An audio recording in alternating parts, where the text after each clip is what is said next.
Last topic में हमने discuss किया था टेबल को कि टेबल जो है वो क्या चीज़ है, या टेबल का इंसर्ट करने के बाद जो दो नए मेन्यू सामने आते हैं, डिज़ाइन और लेआउट।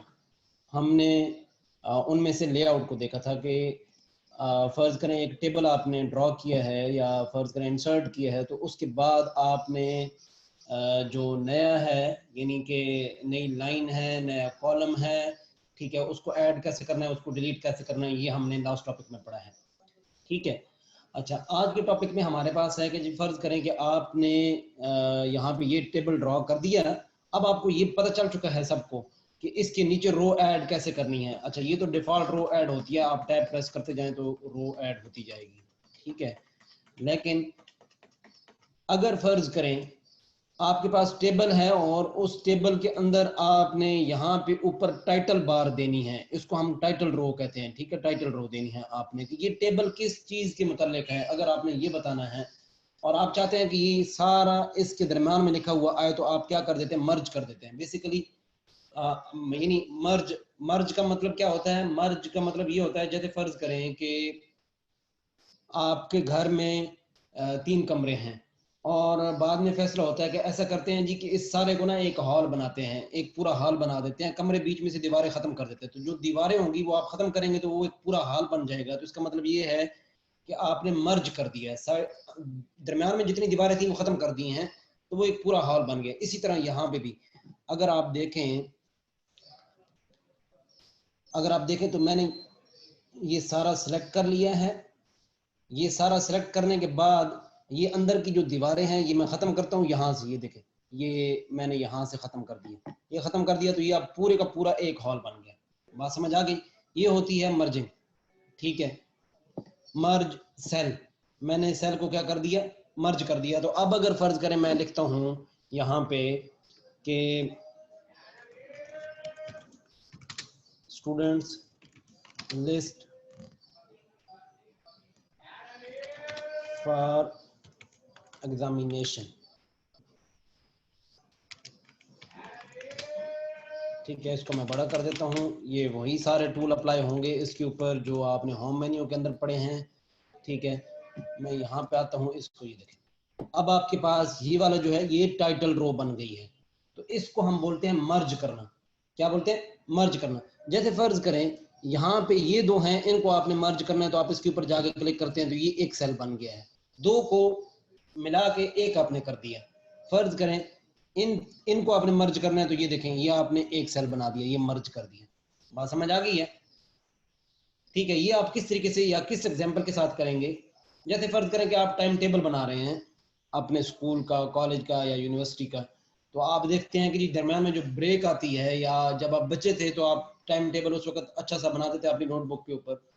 तो जो ब्रेक टाइम होता था हम उसको क्या कर देते थे, दरमियान में ना वो वाला जो एक हार आ रहा होता था या एक घंटा आ रहा होता था, यानी 11 से लेकर 12 बजे तक, तो हम उसको दरमियान में स्पेस खाली छोड़ के और क्रॉस लगा के और उसको कलरफुल कर देते थे कि ये हमारी ब्रेक का टाइम है। इसी तरह यहाँ पे भी आप कर सकते हैं। जैसे ये देखें, मैं इस पूरे को मर्ज कर देता हूँ, ये पूरा मैंने मर्ज कर दिया। अब आप जरा देखें, इसको मैं थोड़ा सा ड्रैग करके ना बड़ा कर देता हूँ। ये अब मैं इसके अंदर लिखता हूँ, जैसे फर्ज करें मैं लिखता हूँ जी ब्रेक टाइम। आगे जाके हम पढ़ लेते हैं कि हमने इसके अंदर टेक्स्ट की डायरेक्शन कैसे चेंज करनी है। टेक्स्ट की डायरेक्शन चेंज करेंगे, ये मैं खैर मैं बताता हूँ, ठीक है। तो आप क्या करते हैं, यहाँ पे इस टेक्स्ट को बड़ा कर देते हैं जी। ये देखें, तो ये आपने क्या किया, मर्ज करके ये काम कर लिया। ये टेक्स्ट की डायरेक्शन इंशाल्लाह आगे पढ़ते हैं, ठीक है। तो ये आपने कर लिया। तो मर्ज आपके इस तरह के काम आता है जहां पे आपको स्पेस चाहिए हो, वहां पे दो सेल्स को इकट्ठा करके आप बड़ा सेल कर दें, ठीक है। मर्ज कर दें, जहां आप टाइटल रो बनानी हो, आप सारों को मर्ज करके आप उस तरह की टाइटल रो बना दें। तो ये होती है मर्जिंग। ये तो होती है सेल की बेस पे, ठीक है। अच्छा, अब अगर फर्ज करें कि जी ये तो आपने दो सेल तीन सेल को एक कर दिया, लेकिन अगर फर्ज करें एक सेल के तीन हिस्से करने हो, यानी एक घर की तीन पार्टीशनें करनी हो, तो फिर कैसे करते हैं? उसको बोलते हैं स्प्लिट सेल। क्या बोलते हैं? स्प्लिट सेल, ठीक है।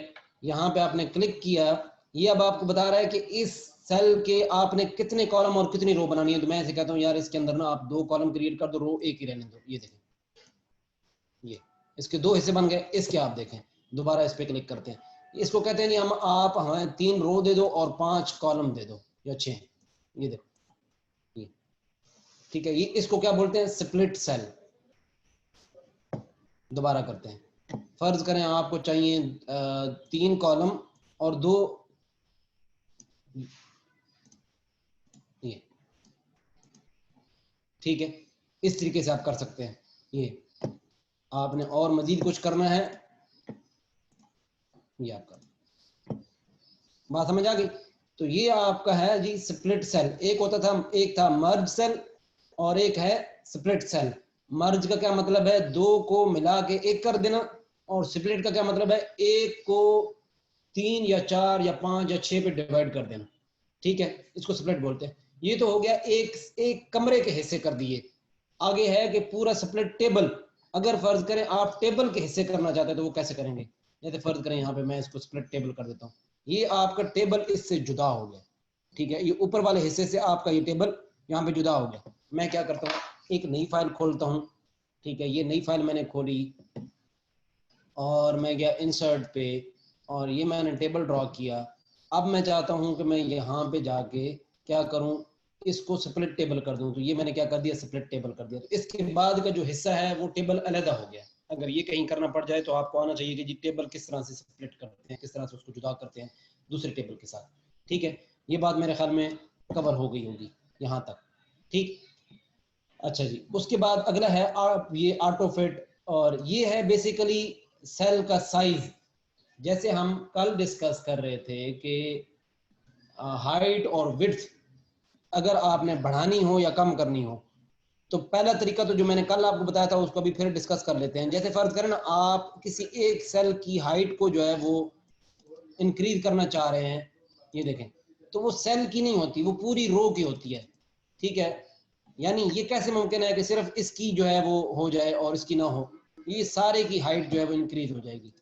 ये देखिए, ये हाइट है आपके पास, यहाँ से आप हाइट करते हैं, बात समझ आ गई। ये 0 हाइट है, यहाँ पे आप जितना इसको बढ़ाते जाएंगे हाइट इंक्रीज होती जाएगी। अच्छा, विड्थ है आगे आपके पास। अगर फर्ज करें आप विड्थ इंक्रीज करना चाहते हैं तो विड्थ जो है वो इंक्रीज हो सकती है। जिस सेल को आपने सेलेक्ट किया हुआ है उसकी विड्थ इंक्रीज होती जाएगी, लेकिन आपको पता है कि वो साथ साथ जो है वो आगे भी उसको ड्रैग करता जाएगा। तो मैं क्या करता हूँ, यहाँ पे ये मेरे पास है, ये तो मैंने एक सेलेक्ट किया हुआ है ना।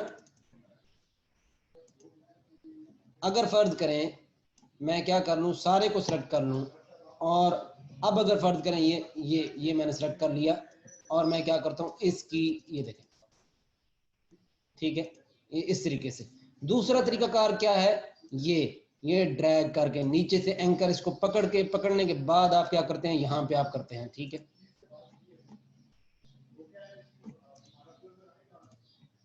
ठीक, आपने यहाँ से इसको ड्रैग करना है, ड्रैग करके भी आप जो है क्या हाइट और विड्थ जो है वो क्या कर देते हैं, इंक्रीज कर देते हैं। इससे आप जब आप लास्ट में बिल्कुल एंड से पकड़ेंगे तो इसका मतलब होगा पूरा टेबल आप ड्रैग करके उसकी हाइट और विड्थ को इंक्रीज या डिक्रीज कर रहे हैं। लेकिन अगर फर्ज करें आपको किसी एक रो की करनी हो तो आप यहाँ से कर सकते हैं, ये देखें एक रो की हो रही है। अगर आपको किसी एक सेल की करनी है तो आप एक सेल को कर सकते हैं, ये देखें। यानी एक कॉलम की करनी है तो कॉलम की हो सकती है, ये देखें, बात समझ आ गई। एक सेल की करनी है तो सेल को सेलेक्ट करें, ठीक है, और ये देखें, जी बात समझ आ गई। अब ये पूरा कॉलम नहीं हो रहा, सिर्फ सेल हो रहा है। सेल को सिलेक्ट करेंगे, ठीक है, तो क्या हो जाएगा, ये यहाँ पे जाके आप अगर फर्ज करें सेल सेलेक्ट नहीं हो रहा तो ये सेल सेलेक्ट किया, और उसके बाद यहाँ पे आके आपने क्या कर दिया, ये देखें, ये इसकी हम क्या कर रहे हैं, विड्थ इंक्रीज कर रहे हैं। मेरे ख्याल में आपको ये अच्छे तरीके से समझ आ रहा होगा, और आप क्लास में भी सारे हाजिर दिमागी से बैठे होंगे, ठीक है। तो ये है जी आपके पास कॉलम की या सेल की या टेबल की हाइट और विड्थ। उसके साथ ही आगे है ये ऑटो फिट कंटेंट और ऑटो फिट विंडोज और फिक्स्ड कॉलम विड्थ। ये है, जैसे फर्ज करें मैं क्या करता हूं, इसको थोड़ा छोटा करता हूं और इसको सिलेक्ट करता हूं, ये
अच्छा, आप लोगों को आवाज आ रही है?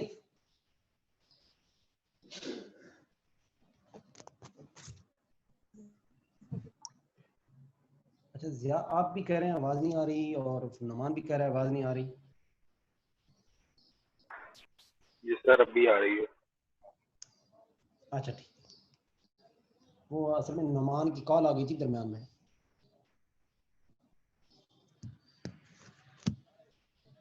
अच्छा, हम स्टार्ट करते हैं इसको दोबारा से। ये आपके पास है जी ऑटो फिट। ऑटो फिट का क्या मतलब है कि जी आप इसको, ये देखिए auto fit content. Auto fit content का क्या मतलब होता है कि दरमियान में अगर कोई चीज होगी, यानी टेक्स्ट होगा, जितना बड़ा टेक्स्ट होगा उस हिसाब से क्या होगा, ये कॉलम की जो विड्थ है और हाइट है वो एडजस्ट हो जाएगी। और अगर वो बिल्कुल खाली होगा, जैसे ये खाली है, तो दरमियान में कोई चीज नहीं है, तो लिहाजा वो क्या हो गया, सुकड़ के बिल्कुल छोटा सा हो गया। मैं क्या करता हूँ, यहाँ पे ना मैं कुछ लिखता हूँ। जैसे फर्ज करें जी, मैं लिखता हूँ नेम, मैं यहाँ पे लिखता हूँ फादर नेम, यहाँ पे मैं लिखता हूँ मोबाइल, अच्छा यहाँ पे मैं लिखता हूँ क्लास, यहाँ पे मैं लिखता हूँ टाइमिंग, यहाँ पे मैं लिखता हूँ टॉपिक, यहाँ पे मैं लिखता हूँ प्रोग्रेस। ये मैं साथ से क्या कर देता हूँ, डिलीट कर देता हूँ, क्योंकि ये एक्स्ट्रा है। तो मैं क्या करूँगा, बैक स्पेस, डिलीट नहीं, बैक स्पेस। ये मैंने बैक स्पेस किया। अब जरा देखें, ये मैंने किया। अब मैं इसको यहाँ पे जाता हूँ, मैं कहता हूँ ऑटो फिट कंटेंट।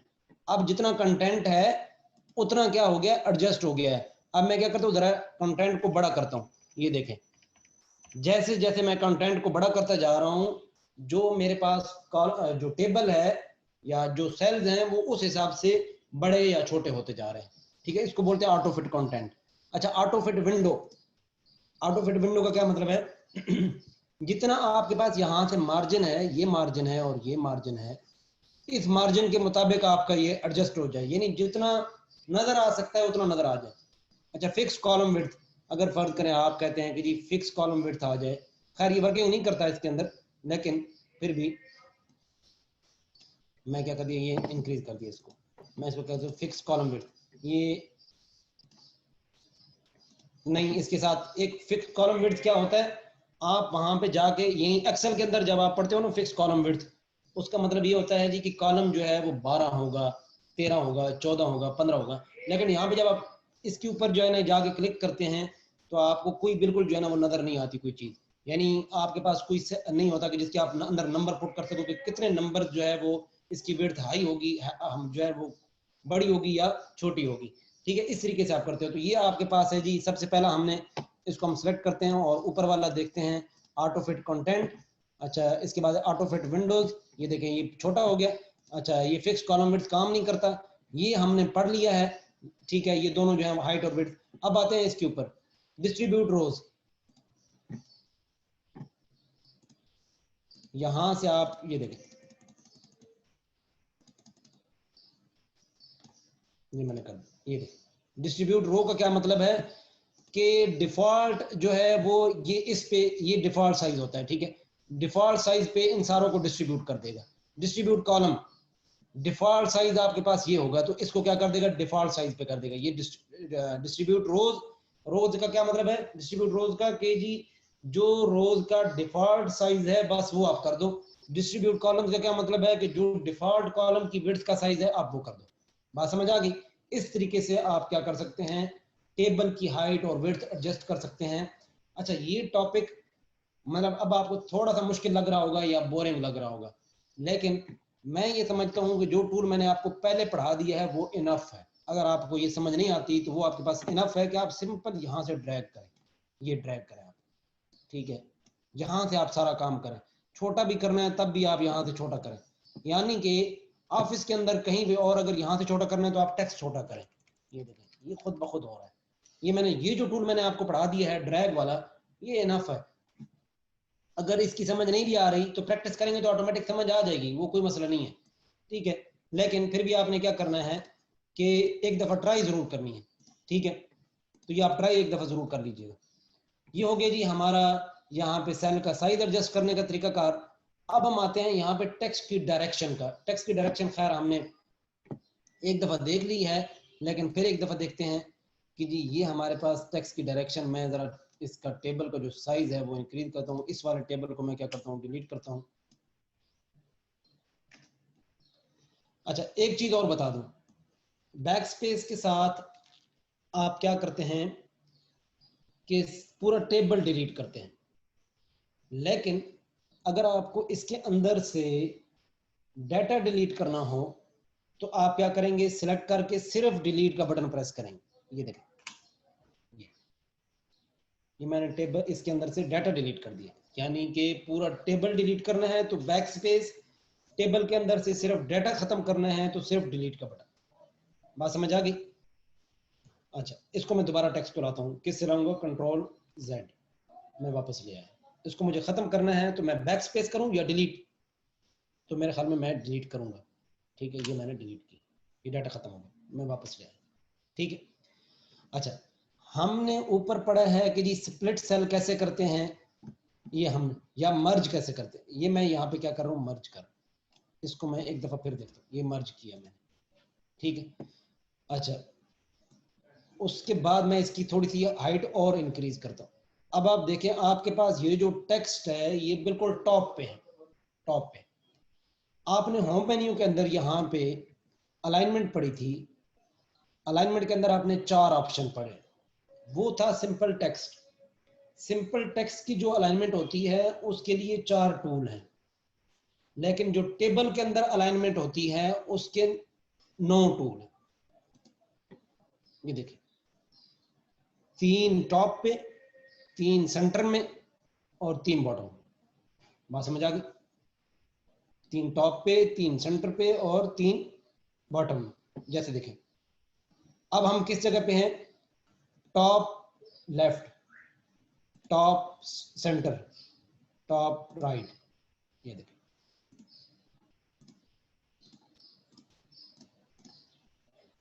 अब नेक्स्ट पे आ जाए, अलाइन सेंटर। सेंटर को हम क्या करते हैं, ये देखें, ये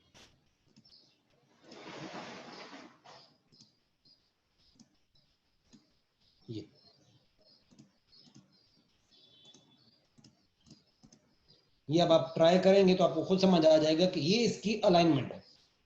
टेबल के अंदर जो टेक्स्ट है उसकी अलाइनमेंट, टेबल की नहीं, टेबल के अंदर जो टेक्स्ट है उसकी। ठीक है। बाकी जो टेबल की अलाइनमेंट है वो तो आपको पता है, आप यहां से पूरा सिलेक्ट करें और होम वाले जो मेन्यूज हैं या टूल्स हैं वो इस्तेमाल करें, control E, control L, control R. ठीक है, इस तरीके से आप करें। अच्छा, ये आपकी अलाइनमेंट क्लियर हो। अब आते हैं यहाँ पे टेक्स्ट डायरेक्शन पे। फर्ज करें ये आपके पास नेम है, आप इनको, ये देखें, बाज़ दफा इस तरह लिखना पड़ जाता है, आप लिखें।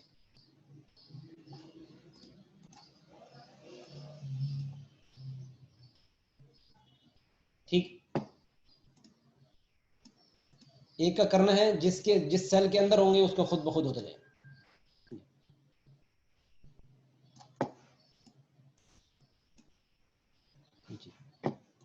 यहाँ पे मैं फर्ज करें मैं लिखता हूँ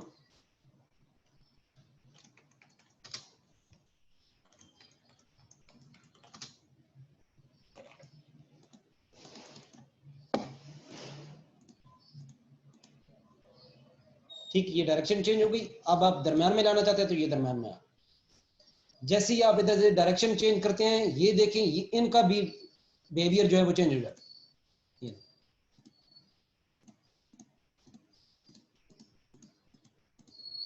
बात समझ आ गई? ये होती है टेक्स्ट डायरेक्शन। ठीक। अच्छा, उसके बाद है, अगला है आपके पास मार्जिन। जो आपके पास सेल का मार्जिन है, सेल का मार्जिन है, फर्ज करें जी ये आपके पास है जी टॉप से, ये वही चीज है जो मैं यहां पे बता रहा हूं, ये चीज जो मैं बता रहा हूं। ठीक है, कुछ टूल इन्होंने बहुत ज्यादा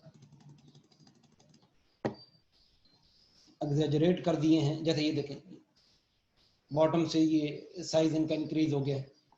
ठीक है, ये सिंपल एक टूल से सारे कवर हो रहे हैं, ये जितने भी काम है, ये वाला काम हो गया, ये हो गया।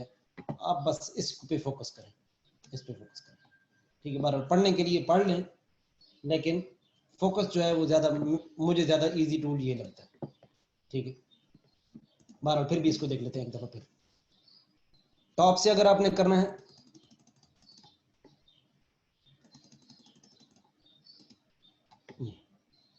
ठीक है, फिर आते हैं जी बॉटम से करना है और राइट से भी इनको करना है। ये देखो, ये आपके पास इस सारे का हल एक जगह पे है।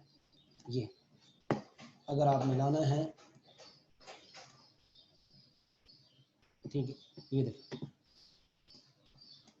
आप टेबल को ड्रैग, पूरे टेबल को एक जगह से दूसरी जगह मूव कर सकते हैं इसके जरिए। ये इतना कमाल का टूल है। बात समझ आ गई? ये आपके पास है जी अलाइनमेंट, ठीक है, सेल की या टेबल की, ठीक है, या कॉलम्स की अलाइनमेंट। ठीक, अच्छा, उसके बाद ही देखते हैं आपके पास है सॉर्टिंग। ये आप पहले ऑलरेडी पढ़ चुके हैं, यहाँ पे ये पढ़ चुके हैं आप। सिंपल उसी तरीके से, कुछ भी नहीं है इसमें। जैसे फर्ज करें मैं क्या कर देता हूँ, 4 6 3 2, ठीक है, 1, मैं क्या कर देता हूँ इसको, ठीक है, लेआउट पे गए,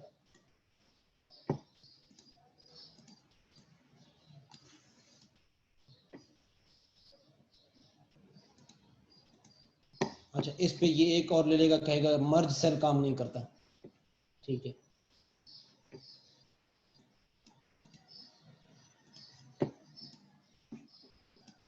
इसके अंदर मर्ज आ गया है, ज्यादा ये इस पे वर्किंग नहीं करेगा।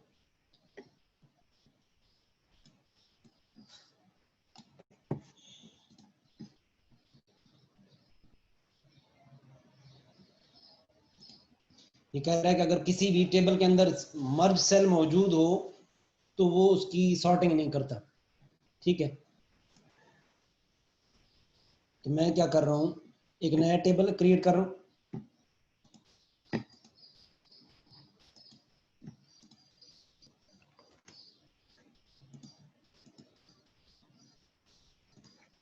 अब यहां पे मैं करता हूं 4 5 6 3 2 1, लेआउट पे गए, ये देख, ठीक है, 1 2 3 4 5 6 सॉर्ट कर दिए। ये तरीकाकार है सॉर्टिंग। बात समझ आ गई? ठीक, अच्छा, उसके बाद अगला टॉपिक है जी हमारे पास इसी के अंदर repeat header row. Repeat header row का क्या मतलब होता है, जैसे ये आपके पास टेबल है और ये इसके तकरीबन 10 पेजेस बन रहे हैं, यानी आप देखें तो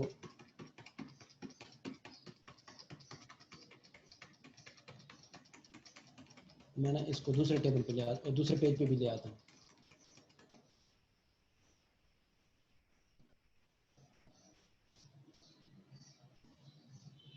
ये मैंने टेबल फैला दिया है कितने, 4 पेजेस पे। अब जरा जाके देखें, ये जो मेरी हेडर रो है, ये देखो, ये हेडर रो है, रिपीट हेडर रो। मैं इसके ऊपर क्लिक करता हूँ तो देखिएगा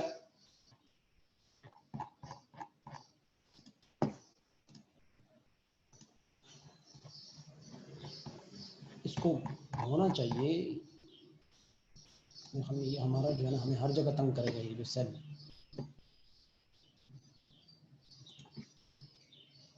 एक्सेल के अंदर आपको एक फायदा ये मिलता है, यहाँ पे तो अगर आपने एक दफा सेल को मर्ज कर दिया तो आप उसे अनमर्ज नहीं कर सकते, लेकिन एक्सेल के अंदर आपको ये फैसिलिटी मिलती है कि अगर आपने एक सेल को मर्ज कर दिया तो उसी वक्त उसको अनमर्ज कर दें। जैसे ये फर्ज करें, ये हमारे पास एक प्रॉब्लम आई हुई है, एक दफा हमने इसको मर्ज कर दिया और हमारे सारे काम इसकी वजह से रुक रहे हैं। ठीक है, तो अब ये क्या हो गया, ये हमारे लिए एक प्रॉब्लम क्रिएट कर रहे हैं। हम क्या करते हैं, यहाँ पे इसको, ये हेडर रो हमने रिपीट की, अब हम क्या करते हैं, यहाँ पे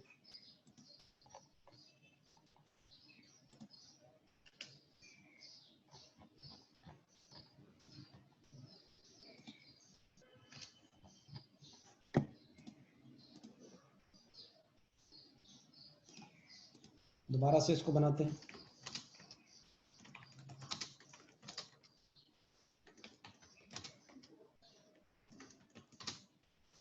फर्ज करें ये मेरी हेडर रो है, मैं क्या करता हूँ यहाँ पे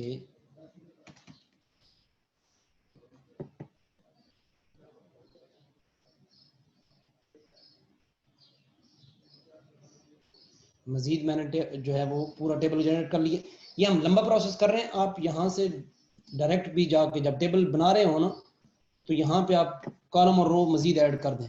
आप फर्ज करें 50 कॉलम कहते हैं या 30 कॉलम कहते हैं और रोज आप कहते हैं 150 रो, तो वो इकट्ठा एक ही जगह जो है ना वो 3-4 पेजेस के ऊपर आ जाएगा। अच्छा, अब मैं क्या लेआउट पे जाता हूँ और रिपीट हेडर रो करता हूँ। ये एक पेज के ऊपर नहीं आ रहा अभी तक। ये देखिए नेक्स्ट पेज के ऊपर जो हेडर रो है वो खुद ब खुद आ गई। ये हेडर रो यहाँ पे आई है, ये हेडर रो ऑटोमेटिक यहाँ पे आ गई। जो पढ़ाना चाह रहा था वो ये था कि जी हेडर रो को आप बार बार नेक्स्ट पेजेस पे खुद ब खुद कैसे आती जाए। ठीक है, इसको मैं क्या करता हूँ, एक तरीका और इसका करता हूँ। कंट्रोल एन पे हम जाते हैं, नई फाइल हम करते हैं और यहाँ पे हम इंसर्ट टेबल करते हैं और हम इसको कहते हैं कि जी 5 कॉलम है हमारे पास और 150 रोज है। ठीक है, ये देखो ये अब आपके पास तकरीबन कितने पेजेस बनेंगे, 4 पेजेस बन गए। अब आप यहाँ पे जो टॉप की रो है नेम, फादर नेम, मोबाइल, ये आपने कर दिया, ये आपकी हेडर रो है। लेआउट पे जाएं, रिपीट हेडर रो करें। आप जरा देखें, ये देखें दूसरे पेज पे, ये देखें तीसरे पेज पे, ये चौथे पेज। ठीक है, आप इनको क्या करें, ये इस तरीके से देखें, ये आपके पास तो ये हेडर रो बार बार क्या हो रही है, रिपीट हो रही है। ठीक है, ये इसका फायदा है कि जी जहां आपको लिस्टें बनानी होती हैं वहां पे जब इनकी प्रिंटिंग आपको करते हैं तो आपको पता नहीं चलता। दूसरा पेज देखते हैं तो कहते हैं कि यार ये यहाँ पे क्या होगा, ये फादर नेम है या बच्चे का अपना नेम है। जब ऊपर लिखा हुआ होगा कि ये स्टूडेंट नेम है, ये उसका फादर नेम है, तो आपको खुद ब खुद पता चल जाएगा। ठीक है, ये आपको अक्सर काम आएगी ये वाली जो टेक्निक है। ठीक, अच्छा उसके बाद है जी कन्वर्ट टू टेक्स्ट। अगर फर्ज करें आपके पास टेबल है और टेबल को खत्म करके आप उसको टेक्स्ट में कन्वर्ट करना चाहते हैं, जैसे ये इसको आपने क्लिक किया तो ये आपको मुख्तलिफ देता है। ये कहता है कि आपने पैराग्राफ्स के अंदर करना है, कॉमास के अंदर करना है या किसी और। आपने टैब्स में कन्वर्ट किया, ओके किया, ये देखिए ये आपके पास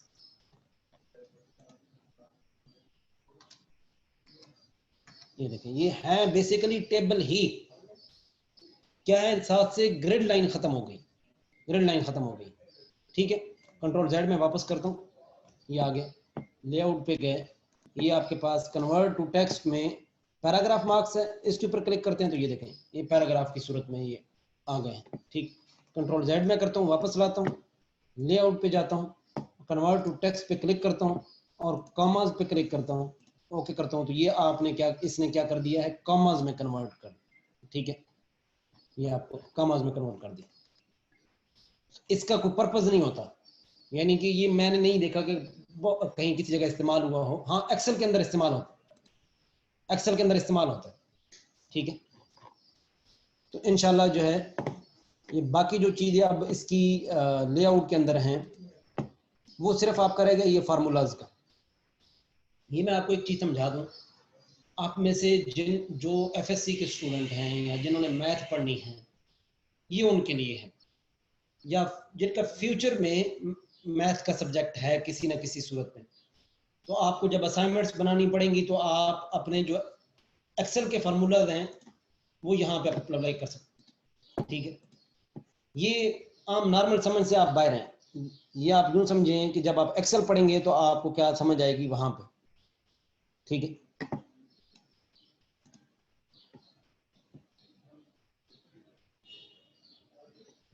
जी ठीक है, मैं शेयर कर दूँ।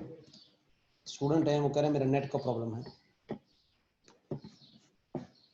ये जो फार्मूला है, इस फार्मूले का क्या मतलब है कि जी अगर फर्ज करें जिस तरह आप एक्सेल में करते हैं उस तरह अगर आपने ट्रांजैक्शन करनी हो तो आप यहां पे भी कर सकते हैं।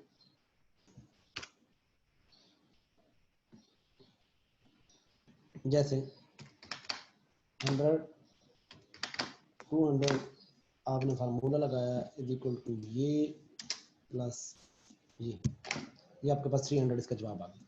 अब अगर फर्ज करें आप इनको ड्रैग करके इनका नंबर बनाते हैं तो आगे खुद ब खुद भी इनका जवाब आता जाएगा।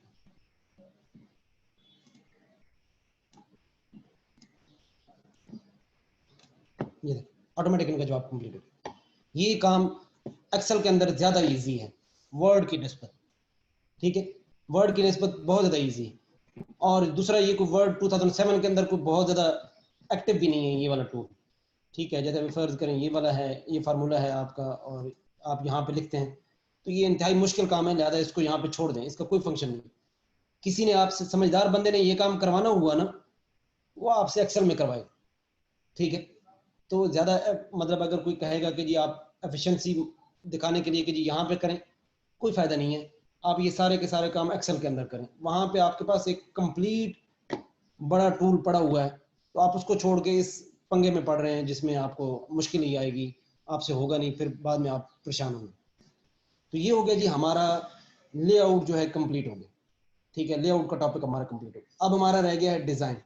इंशाल्लाह हम कल के दिन में डिज़ाइन भी कंप्लीट कर लेंगे, तो हमारा टेबल पूरा कंप्लीट हो जाएगा। उसके बाद हम रखेंगे इसका टेस्ट आप ऑनलाइन देंगे सारे, मैं स्क्रीन आपके साथ शेयर करूंगा, आप भी अपनी स्क्रीन शेयर करेंगे और आप करेंगे, तो मैं सिंपल उसको देखूंगा एकदम, ठीक है। आपने सिर्फ, मैं आपको टास्क दूंगा और आपने अपने अपने कंप्यूटर पे उसको करना होगा। चलो ठीक है जी, बहुत शुक्रिया, अस्सलाम वालेकुम।